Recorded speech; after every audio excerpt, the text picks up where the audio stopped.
Hello students, welcome to the selection classes.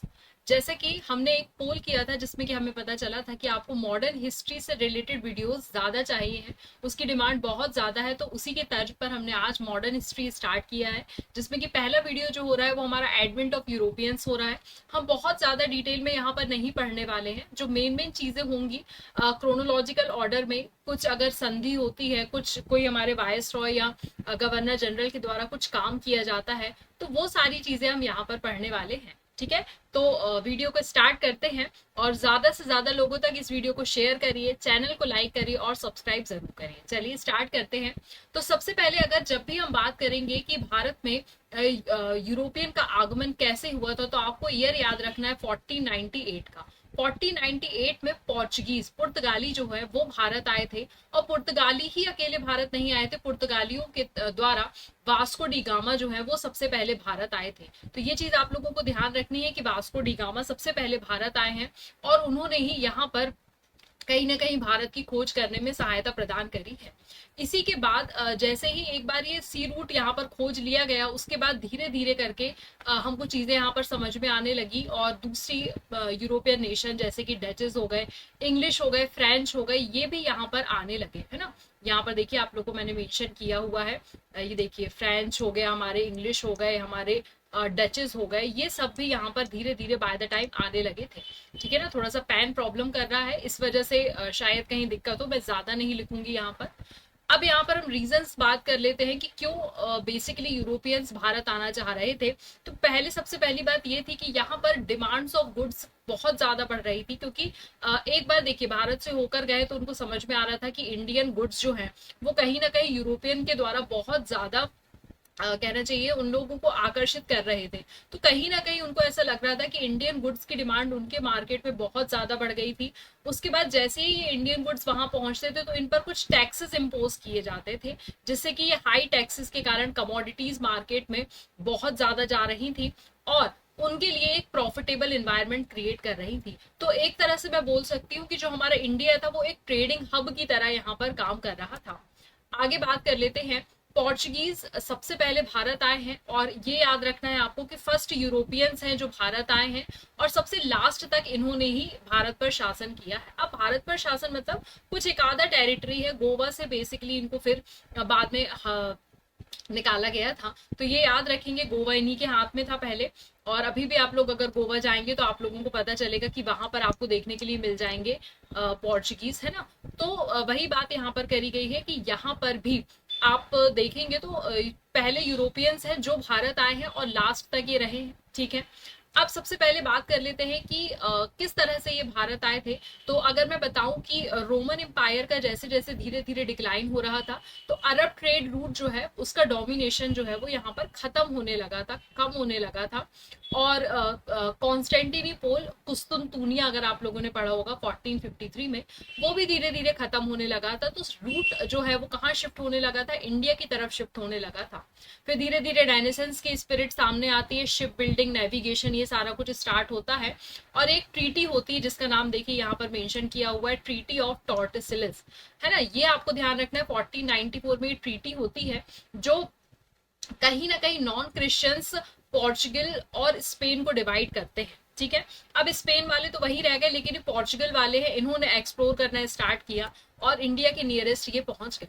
ठीक है, आगे मैं बताने चाहूंगी आप लोगों के पोर्चुगीज का इन्फ्लुएंस जब भारत में होता है तो एक न्यू सी रूट उन लोगों ने फाइंड आउट किया जिसको हम बोलते हैं केप ऑफ गुड होप, ये आप लोगों को पता होना चाहिए।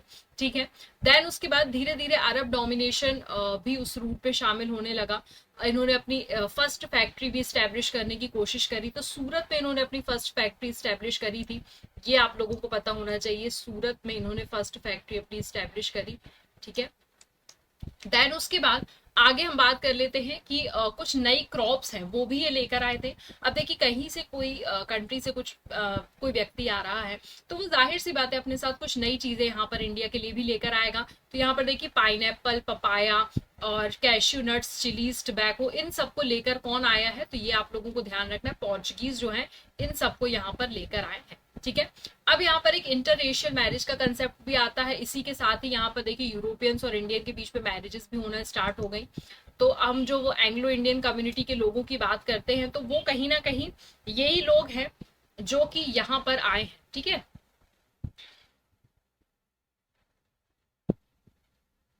यूरोपियंस एंड इंडियंस, तो इनके बीच में भी यहाँ पर कुछ संबंध, विवाह संबंध स्टैब्लिश होने लगे हैं, ठीक है। फिर प्रिंटिंग प्रेस लेकर भारत में सबसे पहले कौन आया है, तो ये आप लोगों को ध्यान रखना है, पोर्चुगीज जो है उनके द्वारा ही प्रिंटिंग प्रेस भारत में सबसे पहले लाई गई है।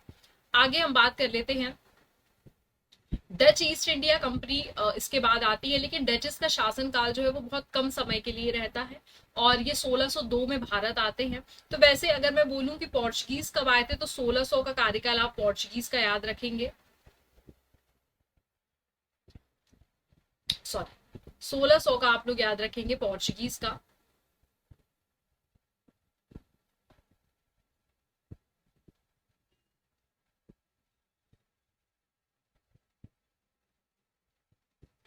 देन उसके बाद 1602 में मैंने आपको बता दिया डचेस जो है वो यहाँ पर भारत में आए, ठीक है।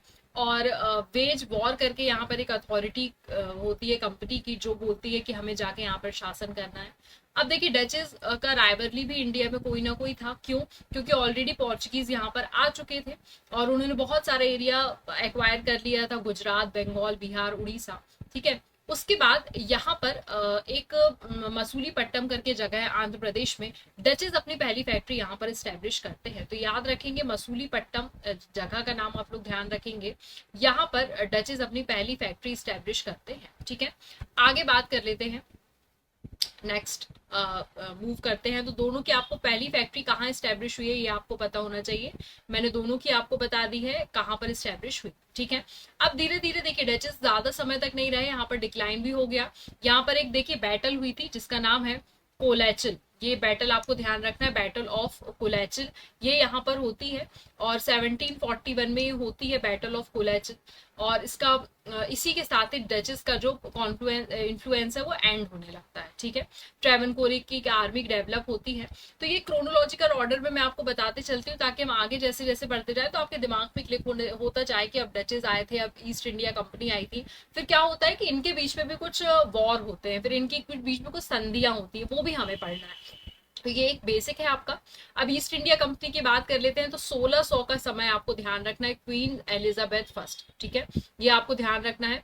लेकिन देखिए पोर्चुगीज का अगर बेसिक आगमन की अगर हम बात करेंगे, ये तो हमने फैक्ट्रीज की बात कर ली थी, तो वास्को डी गामा के साथ ही 1498 में हो जाता है, तो आप 1498 का ही डेट याद रखें। उसके बाद हमने डचेस के बारे में बात करी, अब यहाँ पर हम ईस्ट इंडिया कंपनी की बात कर रहे हैं, क्वीन एलिजाबेथ फर्स्ट इनकी हम बात कर रहे हैं, जिनके द्वारा एक 15 साल की मोनोपोली के तहत भारत में शासन का बात करी गई, ठीक है। तो ईस्ट इंडिया कंपनी आती है। अब धीरे धीरे वेस्ट और साउथ में बढ़ते हैं, जब वेस्ट में ये बढ़ते हैं तो 1609 में कैप्टन हॉकिंस, इनका नाम याद रखेंगे आप लोग, 1609 में कैप्टन हॉकिंस जो होते हैं वो अटेम्प्ट करते हैं सूरत में फैक्ट्री स्टैब्लिश करने का, बट ऑलरेडी पोर्चुगीज इन्फ्लुएंस वहां बहुत ज्यादा था तो ये फेल हो जाता है। तो 1611 में आखिरकार मसूलीपट्टनम जगह है वहां पर ये अपनी फैक्ट्री स्टैब्लिश करते हैं। और किंग चार्ल्स द्वितीय, इनका नाम याद रखना है, इनको बॉम्बे मिलता है 1662 में, ये याद रखेंगे। कैसे मिलता है, पोर्चुगीज और अब ईस्ट इंडिया कंपनी जो हमारी ये आई है ब्रिटिशर्स कंपनी, इनके बीच में भी कुछ संबंध स्थापित होते हैं। तो इनकी लड़की का विवाह होता है तो पोर्चुगीज दहेज में उनको बॉम्बे गिफ्ट करते हैं, ये ऐसी कहानी है इनके पीछे, ठीक है।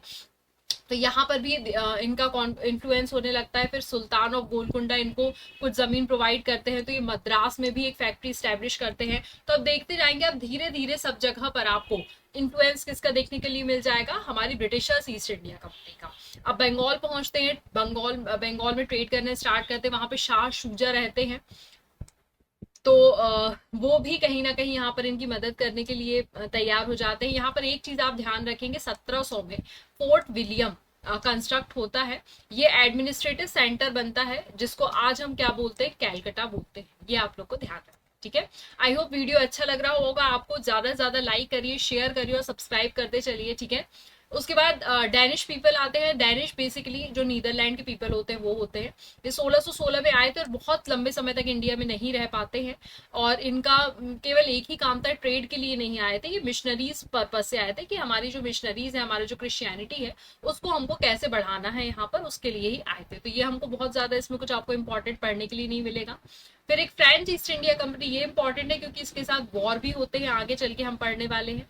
तो 1664 में जीन बैप्टिज्म कॉलबिल्ट करके मिनिस्टर होते हैं, लुइस 14, ये आप लोग ने पढ़ा होगा, लुइस 14, ठीक है।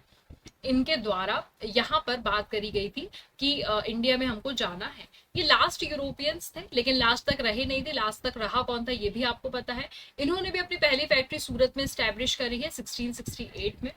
फिर यहाँ पर कुछ एंग्लो फ्रेंच स्ट्रगल, जैसे कि मैंने आपको बताया ब्रिटिशर्स ऑलरेडी शासन कर चुके हैं और फ्रेंच आ गए हैं, तो इनके बीच में कुछ कॉन्फ्लुएंस क्रिएट होगा। तो यहाँ पर कर्नाटिक वॉर्स आते हैं, ठीक है। तो कर्नाटिक वॉर्स हम नेक्स्ट लेक्चर में पढ़ेंगे, जब हम लड़ाइयों के बारे में पढ़ेंगे, वॉर्स कैसे कैसे हुए, कौन सी ट्रीटीज हुई, वो हम पढ़ेंगे, तब मैं आपको बताऊंगी, ठीक है।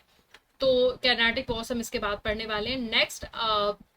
ये सारा था, तो कंक्लूजन में यही मैं बताऊंगी कि एडवेंट ऑफ यूरोपियंस जो इंडिया में हुआ, तो कैसे कॉलोनीज बनना स्टार्ट हुई, कौन कब आया, कब कहाँ पर उन्होंने अपनी फैक्ट्री स्टैब्लिश करी, बेसिक इसमें यही था।